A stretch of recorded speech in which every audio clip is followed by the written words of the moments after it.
ย็นโชยพัดผ่านกอไม้ไผ่เสียงเพลงแผ่วไกลมนต์รักจากใจชาวนา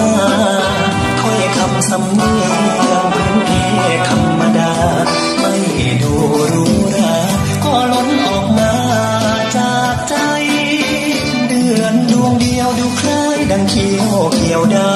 วน้ำตาแผ่วดาวเย็นหนาวเด็กกลางหัวใจดอกเอ๋ยลั่นพงโอ้ต้องวนยวนใจให้ดึงเรไร